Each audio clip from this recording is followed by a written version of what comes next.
எல்லோருக்கும் வணக்கம். இது உங்கள் study with Darshan YouTube channel. நம்ம இந்த வீடியோவில் May 4 and 5 2 நாட்களுக்கான கரண்ட் அஃபேர்ஸ் பார்க்க போகிறோம். அதுக்கு முன்னாடி இப்போ May 5ஆம் தேதி பார்த்தீங்கன்னா இப்போ எக்ஸ்டெண்ட் பண்ணியிருக்கோம் ஒரு 7 டேட் வரைக்கும். அதாவது லைவ் கிளாஸ் ஸ்டார்ட் ஆகுது, கரண்ட் அஃபேர்ஸ் லைவ் கிளாஸ். இதுக்கான ஃபீஸ் வந்து 1200. ஓல்டு ஸ்டூடெண்டாக இருக்கீங்க அப்படின்னா 1000 ரூபி மட்டும் பே பண்ணி ஜாயின் பண்ணிக்கலாம். ஸோ உங்களுக்கு லைவ் கிளாஸ் இருக்கும், மந்த்லி PDF இருக்கும், டெஸ்ட்டும் ப்ரொவைட் பண்ணுவோம். இதுக்கான ஷெடியூல் லிங்க் டிஸ்கிரிப்ஷனில் கொடுக்குறோம், நீங்கள் கிளிக் பண்ணி டவுன்லோட் பண்ணி வச்சுக்கோங்க. அந்த ஷெடியூல் வைஸாக தான் கிளாஸ் இருக்கும். ஏற்கனவே லைவ் கிளாஸ் பற்றிய வீடியோ வந்து யூடியூப்பில் அப்லோட் பண்ணியிருக்கோம், செக் பண்ணி பார்த்துக்கலாம். டவுட் இருக்கவங்க டிஸ்கிரிப்ஷனில் கூடிய காண்டாக்ட் நம்பருக்கு காண்டாக்ட் பண்ணி கேட்கலாம். வாட்ஸ்அப்பில் இல்லைனா கால் பண்ணியும் கேட்கலாம். இப்போ நம்ம May 3ஆம் தேதிக்கான ரிவிஷன் பார்த்துட்டு நம்ம இன்றைக்கான கரண்ட் அஃபேர்ஸை பார்க்கலாம். ஃபர்ஸ்ட் கொஸ்டின், நாட்டின் முதல் ஆழ்கடல் துறைமுகம் எந்த மாநிலத்தில் தொடங்கப்பட்டுள்ளது? Answer option B, Kerala. கேரளாவில் விழிஞ்சம் துறைமுகமானது தொடங்கப்பட்டிருக்கு. அடுத்து இரண்டாவது கேள்வி, உலகின் முதல் ஆற்றல் பரிமாற்ற தோட்டம் எங்கு தொடங்கப்பட்டுள்ளது? ஆன்சர் ஹைதராபாத். மூன்றாவது கேள்வி, கடல்சார் உற்பத்தி துறையில் பிரத்யேக கொள்கையை அறிமுகப்படுத்திய இந்தியாவின் முதல் மாநிலம் எது? ஆன்சர் மகாராஷ்டிரா. நான்காவது கேள்வி, இரவும் பகலும் போர் விமானங்கள் தரையிறங்கும் திறனுடன் கூடிய இந்தியாவின் முதல் விரைவு சாலை எது? ஆன்சர் கங்கா விரைவு சாலை. ஐந்தாவது கேள்வி, நம்மாழ்வார் விருது 2025 யாருக்கு வழங்கப்பட்டுள்ளது? ஆன்சர் ஆப்ஷன் டி, அனைவரும். சம்பத்குமார், தா ஜெகதீஷ், வே காளிதாஸ். ஆறாவது கேள்வி, AIFF சிறந்த வீரர் விருது 2025 யாருக்கு வழங்கப்பட்டுள்ளது? ஆன்சர் ஆப்ஷன் ஏ, சுபாஷிஷ் போஸ். ஏழாவது கேள்வி, ஐநாவுக்கான அமெரிக்க தூதராக நியமிக்கப்பட்டவர் யார்? Answer option C, Mike Waltz. எட்டாவது கேள்வி, பிளட்டின் செயல்தளத்தை எந்த நிறுவனம் கையகப்படுத்தியுள்ளது? ஆன்சர் லைடஸ் டெக்னாலஜிஸ் நிறுவனம். உலக பத்திரிகை சுதந்திர தினம் எந்த நாளில் அனுசரிக்கப்படுகிறது? ஆன்சர் ஆப்ஷன் சி, May 3ஆம் தேதி. ஸோ இப்போ இன்றைக்கான கரண்ட் அஃபேர்ஸ் பார்க்கலாம். ஃபர்ஸ்ட் கொஸ்டின், நாட்டில் முதன்முறையாக மரபணு திருத்தம் செய்யப்பட்ட நெல் ரகம் எது? Answer option D, A and B. So DRR rice 100, Pusa DST rice 1. So இதுதான் வந்து நம்ம நாட்டிலே ஃபர்ஸ்ட் டைம் மரபணு திருத்தம் செய்யப்பட்ட நெல் ரகங்கள். ஸோ அது என்ன மரபணு திருத்தம் செய்யப்பட்ட அப்படின்னு கேட்டிங்கன்னா, இப்போ நம்ம ஒரு சிலருக்கு பண்புகள் இருக்கும். அதாவது இப்போ நமக்கு தேவையான பண்பை மட்டும் யூஸ் பண்ணுறது தான் மரபணு திருத்தம் செய்கிறது. நமக்கு தேவையான மரபை மட்டும் எடுத்து அதை மட்டும் திருத்தம் செஞ்சு பண்ணுறது. அதாவது என்னென்னா, இப்போ நமக்கு என்ன தேவை, விவசாயத்தை பொறுத்த வரைக்கும் அதிகமான மகசூல் தேவைப்படுது. ஏன்னா நம்ம இந்தியா வந்து உலகிலே அதிக மக்கள் தொகை கொண்ட நாடாக இருக்குது. ஸோ அதிகமான மகசூல் தேவைப்படுது. நெக்ஸ்ட் இன்னொன்று என்னது, இப்போ பருவநிலை மாற்றமானது அதிகரிச்சுட்டு வருது, தண்ணீர் பற்றாக்குறை இருக்கு, வறட்சி ஏற்படுது. ஸோ அதையும் தாண்டி அந்த பருவநிலை மாற்றத்தையும் தாங்கி வளரக்கூடிய ரகமாக இருக்கணும். ஸோ அதனால நமக்கு தேவையான பண்பு மட்டும் எடுத்து மரபணுதை வந்து திருத்தம் மேற்கொண்டு இந்த 2 புதிய நெல் ரகங்கள் உருவாக்கியிருக்காங்க. ஸோ இந்தியாவிலே ஃபர்ஸ்ட் டைம் இந்த மரபணு திருத்தப்பட்ட 2 புதிய ரகங்கள் இப்போ அறிமுகப்படுத்தப்பட்டிருக்கு. அதை யார் அறிமுகப்படுத்தியிருக்காங்கன்னா, வேளாண் அமைச்சர் சிவராஜ் சிங் சவுகான், மத்திய வேளாண் துறை அமைச்சர் சிவராஜ் சிங் சவுகான் அவர்கள் தான் இதை அறிமுகப்படுத்தியிருக்காங்க. யார் வந்து இந்த மரபணு திருத்தம் மேற்கொண்ட அந்த 2 நெல் ரகங்களை உருவாக்கியிருக்கா அப்படின்னா, இந்திய வேளாண் ஆராய்ச்சி கவுன்சில் ஐகார், அதாவது ICAR தான் வந்து இதை உருவாக்கியிருக்கு. அந்த 2 மரபணு திருத்தம் மேற்கொள்ளப்பட்ட அந்த புதிய நெல் ரகங்கள் என்னென்ன அப்படின்னா, DRR ரைஸ் 100, அப்புறம் பூசா TST ரைஸ் 1. இதுதான் வந்து மரபணு திருத்தம் மேற்கொண்ட நாட்டின் முதல் 2 புதிய நெல் ரகங்கள். ஸோ இதோட ஸ்பெஷாலிட்டி என்ன அப்படின்னு கேட்டிங்கன்னா, பருவநிலை மாற்றத்தை தாங்கி வளரக்கூடியது. இப்போ அதிகமான வறட்சி இருக்குது, தண்ணீர் பற்றாக்குறை இருக்குன்னா அதையும் தாங்கி வளரக்கூடியது. அடுத்தது கூடுதலான விளைச்சலை தருது. ஸோ நார்மலாக நமக்கு ஒரு மூட்டை நெல் கிடைக்கிது ஒரு விளைச்சல் அப்படின்னா 30% இன்க்ரீஸ் ஆகும் அந்த மகசூல். ஸோ நெக்ஸ்ட் பாருங்க, கரியமில வாயு வெளியேற்றம் குறைவாக இருக்கும். நம்ம இப்போ பருவநிலை மாற்றம் அது அதிகரிக்கிறது, புவி வெப்பமடைதலுக்கு காரணமே என்னது, கார்பன் அதிகமான உமிழ்வு தான் காரணம். ஸோ கரியமில வாயு வெளியேற்றத்தை குறைவாக இது இருக்கும் அப்படின்னு சொல்லிட்டு தெரிவிச்சிருக்காங்க. ஸோ இது என்னன்னா, அதிக அளவில் சாகுபடி செய்யக்கூடிய சம்பா மசூரி MTU 1010 2 ரகங்கள் அதிகமான மகசூல் தரக்கூடியது. இந்த 2 ரகங்கள்ல மரபணு திருத்தம் மேற்கொண்டு தான் இந்த 2 புதிய நெல் ரகங்களானது உருவாக்கப்பட்டிருக்கு. நம்ம நாட்டிலே ஃபர்ஸ்ட் டைம் அதை வந்து இப்போ இன்ட்ரடியூஸ் பண்ணியிருக்காங்க. நெக்ஸ்ட் செகண்ட் கொஸ்டின், பாகிஸ்தானிலிருந்து நேரடியாகவோ அல்லது மறைமுகமாகவோ இறக்குமதி செய்வதற்கு எந்த நாடு தடை விதித்துள்ளது? ஆன்சர் ஆப்ஷன் ஏ, இந்தியா. ஸோ இப்போ இந்தியாவுக்கும் பாகிஸ்தானுக்கும் இடையே தான் பிரச்சனை போயிட்டு இருக்கு. அதாவது என்னன்னா, நம்ம காஷ்மீர் இருக்கு இல்லையா, ஜம்மு அண்ட் காஷ்மீர்ல வந்து பஹல்காம்ல வந்து சுற்றுலா பகுதியில் சுற்றுலா பயணிகள் மீது ஒரு தாக்குதலை நடத்தியிருப்பாங்க, பயங்கரவாத தாக்குதல். ஸோ அதில் பார்த்தீங்கன்னா 26 சுற்றுலா பயணிகள் வந்து உயிரிழந்திருப்பாங்க. ஸோ அதை எடுத்து பார்த்தீங்கன்னா நம்ம ஒரு 5 முடிவுகளை இந்தியா அறிவிச்சிருக்கோம். அதாவது அட்டாரி வாகா எல்லையை வந்து க்ளோஸ் பண்ணுறோம், பாகிஸ்தான்லேருந்து யாரும் இங்கே வரக்கூடாது, இங்கேருந்து யாரும் பாகிஸ்தானுக்கு போகக்கூடாது, 2 நாட்டுடைய தூதரகங்கள் இருக்கக்கூடிய அதிகாரிகள் வந்து திரும்ப அழைத்துக் கொள்ளப்பட்டாங்க. நெக்ஸ்ட் வந்து சிந்து நதிநீர் ஒப்பந்தம் 1960 கையொப்பமானது. அந்த ஒப்பந்தத்தை வந்து அப்படியே அதாவது இடைநிறுத்துவதாக, கால வரையறையின்றி நிறுத்துவதாக தெரிவிச்சிருப்பாங்க அந்த ஒப்பந்தத்தை. இந்த மாதிரி ஒரு 5 முடிவுகள் எடுத்திருப்பாங்க. ஸோ அதை எடுத்து பாகிஸ்தான்லேருந்து நேரடியாகவோ அல்லது மறைமுகமாகவோ இந்தியாவில் இறக்குமதி செய்வது இப்போ தடை விதிக்கப்பட்டிருக்கு. அது மட்டும் இல்லாம அஞ்சல் பார்சல், அதாவது பாகிஸ்தான்லேருந்து அஞ்சல் வந்து தரை வழியாகவோ வான் வழியாகவோ கடல் வழியாகவோ அஞ்சலோ பார்சலோ கொண்டு வராங்க அப்படின்னா அதுக்கும் இப்போ அந்த சேவைகளுக்கும் தடை விதிக்கப்பட்டிருக்கு. எதனால அப்படின்னா, ஜம்மு அண்ட் காஷ்மீர்ல பஹல்காம் அருகில பிரபல சுற்றுலா தலமான பைசாரன் பள்ளத்தாக்குல வந்து இப்போ ரீசெண்டா பயங்கரவாத தாக்குதல் நடந்திருக்கும். ஸோ அதை எடுத்துதான் இந்த ஒரு முடிவை வந்து எடுத்திருக்காங்க. அது மட்டும் இல்லாமல் இதுக்கு முன்னாடி ஏற்கனவே ஜம்மு அண்ட் காஷ்மீர்ல 2019 புல்வாமா தாக்குதலும் நடந்திருக்கும், நம்ம அதையும் பார்த்திருப்போம். So next third question, Antony Albanese எந்த நாட்டின் பிரதமராக மீண்டும் தேர்வு செய்யப்பட்டுள்ளார்? Answer Australia. ஸோ ஆஸ்திரேலியாவுடைய பிரதமராக ஆண்டனி அல்பனேசி பார்த்தீங்கன்னா இப்போ மறுபடியும் தேர்வு செய்யப்பட்டிருக்காரு. ஏற்கனவே இவர் தான் பிரதமராக இருந்தார். இப்போ ரீசெண்டாக ஆஸ்திரேலியாவில் நாடாளுமன்ற தேர்தல் நடந்துச்சு. அதில் பார்த்தீங்கன்னா ஏற்கனவே ஆட்சியில் இருக்கக்கூடிய தொழிலாளர் கட்சி வந்து பெரும்பான்மை பெற்று வெற்றி பெறுது. ஸோ அதை அடுத்து ஆண்டனி அல்பனேசி பார்த்தீங்கன்னா அடுத்த 3 வருடங்களுக்கு பிரதமராக மீண்டும் தேர்வு செய்யப்பட்டிருக்காரு. 4வது கேள்வி, முர்ஷிதாபாத் வன்முறை கீழ்கண்ட எந்த மாநிலத்துடன் தொடர்புடையது? ஆன்சர் மேற்கு வங்கம். ஸோ இப்போ வக்ஃப் சட்ட திருத்த மசோதா பார்த்தீங்கன்னா 2 அவைகள்லையுமே நிறைவேற்றி அதுக்கு குடியரசுத் தலைவர் ஒப்புதல் அளிச்சிருப்பாங்க. அந்த ஒப்புதலை எடுத்து அந்த மசோதா நடைமுறைக்கு வந்துருச்சு. ஸோ நெக்ஸ்ட் நம்ம நாட்டிலே இந்த வக்ஃப் சட்ட திருத்த மசோதா அடிப்படையில் திருத்த சட்டத்தின்படி முதல் வக்ஃப் வாரியமானது கேரளாவில் அமைக்கிறாங்க அப்படின்னு நம்ம ஏற்கனவே 2 வயசுல பார்த்திருப்போம்.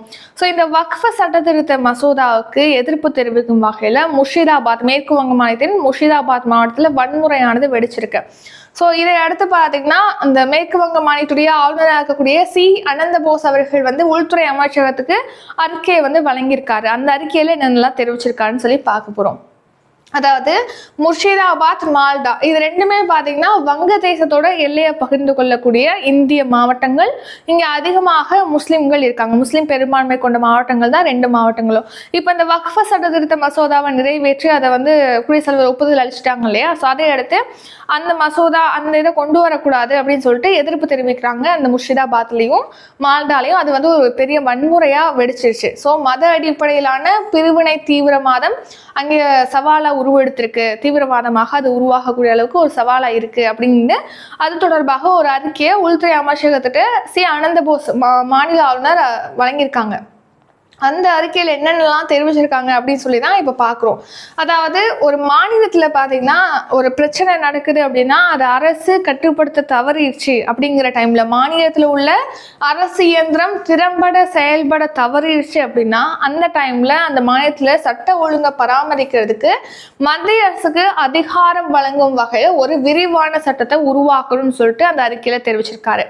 நெக்ஸ்ட், எதிர்காலத்துல இந்த மாதிரியான வன்முறை சம்பவங்கள் வராம இருக்கிறதுக்காக அதுக்கான நடவடிக்கைகளை பரிந்துரைக்கிறதுக்காக ஒரு விசாரணை ஆணையம் அமைக்கப்படணும். அதாவது 1952ஆம் ஆண்டு விசாரணை ஆணைய சட்டத்தின் கீழ் ஒரு விசாரணை ஆணையமானது அமைக்கப்படும் சொல்லிட்டு அவர் பரிந்துரைச்சிருக்காரு, அந்த அறிக்கையில தெரிவிச்சிருக்காரு. நெக்ஸ்ட், இதை பற்றி அரசமைப்பு சட்டத்துடைய 356வது பிரிவுலையும் இதுக்கான விதிகளானது இருக்கு அப்படின்னு சொல்லி சி ஆனந்த போஸ் அவர்கள் அவருடைய அறிக்கையில தெரிவிச்சிருக்காரு. இந்த 356வது பிரிவு அப்படிங்கிறது மாநில அவசர நிலை பற்றி சொல்லக்கூடியது. அதாவது ஒரு மாநிலத்தில் பார்த்தீங்கன்னா ஒரு வன்முறை நடக்குது, ஏதேனும் ஒரு விஷயம் நடக்குது, அவசர கால நிலை நடக்குது அப்படின்னா அங்கே வந்து குடியரசுத் தலைவருடைய ஆட்சியை அமல்படுத்த முடியும். ஸோ அதை பற்றி சொல்லக்கூடியதான் ஆர்டிகல் 356 அப்படிங்கிறது. இதை பற்றி நமக்கு தெரியும். ரீசனாக கூட மணிப்பூரில் கூட அவசர நிலையை வந்து அறிவிச்சிருப்பாங்க. குடியரசுத் தலைவர் ஆட்சியானது அங்கே கொண்டு வரப்பட்டிருக்குன்னு நம்ம பார்த்துருப்போம். நெக்ஸ்ட் 5வது கேள்வி, புகழ்பெற்ற சமஸ்கிருத அறிஞர்களை கல்வியாளர்களாக நியமிக்க கீழ்கண்ட எந்த திட்டத்தின் கீழ் ஏற்பாடு செய்யப்பட்டுள்ளது? ஆன்சர் ஆப்ஷன் சி, சகஸ்ர சூடாமணி திட்டம். அதாவது இப்போ ரீசனா பாத்தீங்கன்னா சமஸ்கிருதம் தொடர்பான ஒரு மாநாடு நடந்திருக்கு. அதுல உள்துறை அமைச்சர் அமித்ஷா அவர்கள் பங்கேற்று உரையாற்றிய போது நம்ம சமஸ்கிருதம் தான் வந்து நிறைய மொழிகளுக்கு வந்து தாய்மொழியா இருக்கு, தாயாக விளங்குது. ஸோ அது வந்து பல்வேறு இடங்களுக்கு கொண்டு போகணும், பல்வேறு பேருக்கு அந்த மொழியை வந்து இன்னும் நிலைநிறுத்தணும் அப்படிங்கிற மாதிரி பேசியிருப்பாரு. அதுல சொன்ன விஷயம் தான் இது. சகஸ்ர சூடாமணி திட்டத்தின் கீழ் பாத்தீங்கன்னா சமஸ்கிருத அறிஞர்கள் இருப்பாங்க இல்லையா, புகழ்பெற்ற சமஸ்கிருத அறிஞர்கள், அவங்கள வந்து கல்வியாளர்களாக மாற்றுவதற்கான ஒரு முன்னெடுப்பானது மேற்கொள்ளப்படுது அப்படின்னு சொல்லிட்டு தெரிவிச்சிருக்காங்க. ஸோ கவனிங்க, இப்போ ரீசனா பாத்தீங்கன்னா தில்லியில 1008 சமஸ்கிருத உரையாடல் அமர்வுகளுடைய இறுதி நிகழ்ச்சியானது, நிறைவு விழாவானது நடந்திருக்கு தில்லியில. அதுல உள்துறை அமைச்சர் அமித்ஷா அவர்கள் பங்கேற்று உரையாற்றிய போது நிறைய விஷயங்கள் பேசியிருப்பாரு. அதுல முக்கியமான விஷயங்கள் தான் நம்ம பார்க்க போறோம். ஸோ நம்ம இந்தியாவில் பாத்தீங்கன்னா சமஸ்கிருதத்தை ஊக்குவிக்கிறதுக்காக அஷ்டாதசி திட்டத்தின் கீழ் சுமார் ஒரு 18 திட்டங்களானது செயல்படுத்தப்படுதுன்னு சொல்லியிருக்காங்க. நெக்ஸ்ட், சமஸ்கிருத நூல்கள் இருக்கு இல்லையா, அதை வந்து அரிய சமஸ்கிருத நூல்களை வெளியிடுறது, கொள்முதல் செய்யறது, பதிக்கிறது, மறுபதிப்பு செய்யறது, இந்த மாதிரி விஷயங்களுக்கு அரசு நிதி உதவி வழங்குது. நெக்ஸ்ட், சமஸ்கிருத அறிஞர்கள் இருக்காங்களே அவங்களுக்கு கௌரவ நிதி கொடுக்குறாங்க, அதை வந்து இன்க்ரீஸ் பண்ணிருப்பதா தெரிவிச்சிருக்காங்க. நெக்ஸ்ட், சகஸ்ர சூடாமணி திட்டம் இருக்கு இல்லையா, அந்த திட்டத்தின் கீழ் பாத்தீங்கன்னா புகழ்பெற்ற சமஸ்கிருத அறிஞர்களை கல்வியாளர்களா மாற்றுறது, அதாவது சமஸ்கிருதம் தொடர்பான கல்விகளை வழங்கக்கூடிய ஒரு கல்வியாளர்களாக நியமிக்கிறதுக்கு ஏற்பாடு செய்யப்பட்டிருக்கு இந்த சகஸ்ர சூடாமணி திட்டத்தின் கீழ் அப்படின்னு சொல்லி தெரிவிச்சிருக்காங்க. நெக்ஸ்ட், சமஸ்கிருதம் பிராகிருத மொழிகள்ல நிறைய கையெழுத்து பிரதிகள் அங்கிங்க ஒவ்வொரு இடங்கள்ல சிதறி இருக்கு. ஸோ அதை எல்லாத்தையும் ஒன்னா சேர்க்கறதுக்காக பாத்தீங்கன்னா 500 கோடி நிதி ஒதுக்கீட்டுல பிரச்சாரமானது தொடங்கப்பட்டிருக்கு அப்படின்னும் தெரிவிச்சிருக்காங்க. அடுத்த 6வது கேள்வி, 7வது கேலோ இந்தியா யூத் விளையாட்டு போட்டிகள் எங்கு தொடங்கப்பட்டுள்ளது? ஆன்சர் பீகார். பீகார் மாநிலத்தின் பாட்னால் தான் 7வது கேலோ இந்தியா யூத் விளையாட்டு போட்டிகளானது தொடங்கப்பட்டிருக்கு. இதை நம்ம பிரதமர் நரேந்திர மோடி அவர்கள் தான் தொடங்கி வச்சிருக்காங்க. இந்த போட்டி பார்த்தீங்கன்னா மே 4லேருந்து 5ஆம் தேதி வரைக்கும் நடைபெற இருக்கு.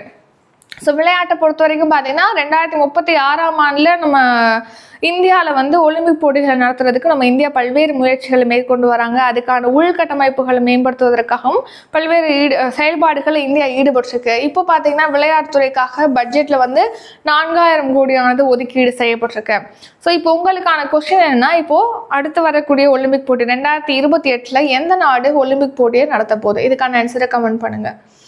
So next 7th question, Madrid open tennis போட்டியில் சாம்பியன் பட்டம் வென்றவர் யார்? Answer Aryna Sabalenka. பெலாரஸ் வீராங்கனை அரினா சபலென்கா ஸ்பெயின் நாட்டில் நடைபெற்ற மாட்ரிட் ஓபன் டென்னிஸ் போட்டியில் சாம்பியனாக இருக்காங்க.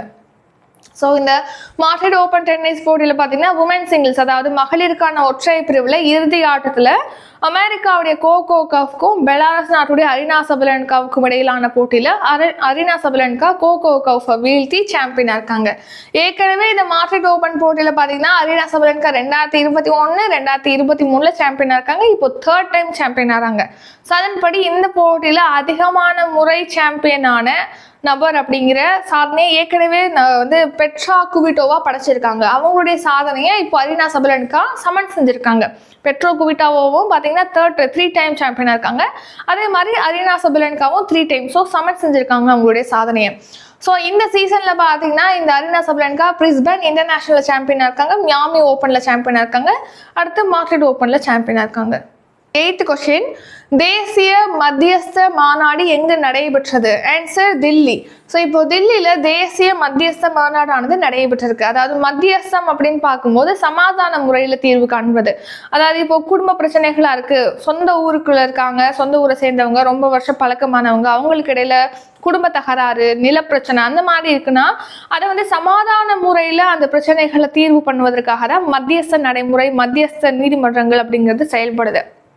ஸோ இதில் பார்த்தீங்கன்னா நார்மலாக ஒரு கேஸ் நடக்குதுன்னா அதில் ஒருத்தவங்க வின் பண்ணுறாங்க, இன்னொருத்தவங்க லூஸ் பண்ணுறாங்கன்னா அவங்க 2 பேருக்கு இடையில உறவு அப்படிங்கிறது எப்போதுமே விரிசலாக தான் இருக்கும். ஒரு குடும்ப நபர்களுக்கு இடையே பிரச்சனை இருக்குன்னா அதை சமாதான அடிப்படையில் தீர்வு பண்ணுறதுனால அந்த நிலுவையான வழக்குகளும் குறையும், இன்னொன்று அந்த வின் பண்ணுறது லூஸ் பண்ணுறது அந்த மாதிரி இல்லாமல் உறவு நீடிக்கும். ஸோ அந்த நடைமுறையை தான் வந்து மேக்சிமம் நம்ம வந்து முன்னோக்கி செல்லணும் அப்படிங்கிற மாதிரி தெரிவிக்கிறாங்க. ஸோ அது தொடர்பாக தான் இப்போ தில்லியில் தேசிய மத்தியஸ்த மாநாடு நடைபெற்றிருக்கு. இதில் உச்சநீதிமன்ற தலைமை நீதிபதி சஞ்சீவ் கண்ணா அவர்கள் பார்த்தீங்கன்னா இந்திய மத்தியஸ்த சங்கத்தை வந்து தொடங்கி வச்சிருக்காங்க. அதில் பேசிய போது அவர் என்ன சொல்லியிருக்காருன்னா 2016 இப்போ வரைக்கும் நீதிமன்றத்தில் நிலுவையில் இருக்கக்கூடிய தேக்கமடைந்திருந்த ஒரு 7.57 லட்சம் வழக்குகளுக்கு வந்து மத்தியஸ்தம் மூலமாக தீர்வு காணப்பட்டிருக்கு அப்படின்னு தெரிவிச்சிருக்காங்க. 9வது கேள்வி, எந்த நாட்டின் ஆயுத படைகளுக்கு இந்தியா $20 கோடி கடன் உதவி வழங்குவதாக அறிவித்துள்ளது? Answer Angola. ஸோ அங்கோலா நாட்டுக்கு தான் ஆயுத படைகளை நவீனப்படுத்தும் வகையில் இந்தியா வந்து ஒரு $20 கோடி கடன் உதவி வழங்குவதாக அறிவிச்சிருக்கு. ஸோ அங்கோலா நாட்டுடைய அதிபரான ஜோவோ மேனுவல் கொன்சால்வஸ் லோரென்சோ என்பவர் பார்த்தீங்கன்னா நம்ம நாட்டுக்கு வந்திருக்காரு. ஸோ இந்த டைம்ல தான் பிரதமர் மோடி அவர்கள் வந்து அங்கோலா நாட்டுடைய ஆயுத படைகளுக்காக $20 கோடி கடனுதவி வழங்கப்படும் சொல்லிட்டு அறிவிச்சிருக்காங்க. அடுத்த 10வது கேள்வி, இந்தியாவின் முதல் புல்லட் ரயில் எதனிடையே இயக்கப்படும்? Answer Mumbai to Ahmedabad. So Maharashtra மாநிலத்தின் மும்பையிலிருந்து குஜராத் மாநிலத்தின் அகமதாபாத் இடையே தான் இந்தியாவின் முதல் புல்லட் ரயில் திட்டமானது மேற்கொள்ளப்படுகிறது. ஸோ இந்த புல்லட் ரயில் பார்த்தீங்கன்னா ஜப்பான் நாட்டுடைய நிதி உதவி மூலமாக தான் செயல்படுத்தப்படுது.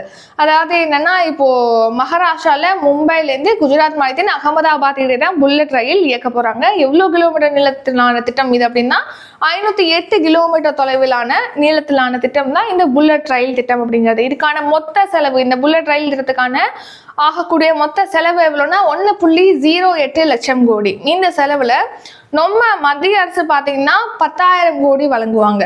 குஜராத்தில் வந்து அகமதாபாத்லேருந்து மகாராஷ்டிராவில் மும்பை வரைக்கும் தானே. ஸோ 2 ஸ்டேட் இதில் வந்து வருது இல்லையா. ஸோ குஜராத் 5,000 கோடி, மகாராஷ்டிரா 5,000 கோடி செலவிடும் இந்த புல்லட் ரயில் திட்டத்துக்கு. மீதமுள்ள தொகை இருக்கு இல்லையா, அதுக்கு பார்த்தீங்கன்னா 0.1% வட்டிக்கு ஜப்பான் வந்து மீதமுள்ள தொகையை கடனாக வழங்கும்.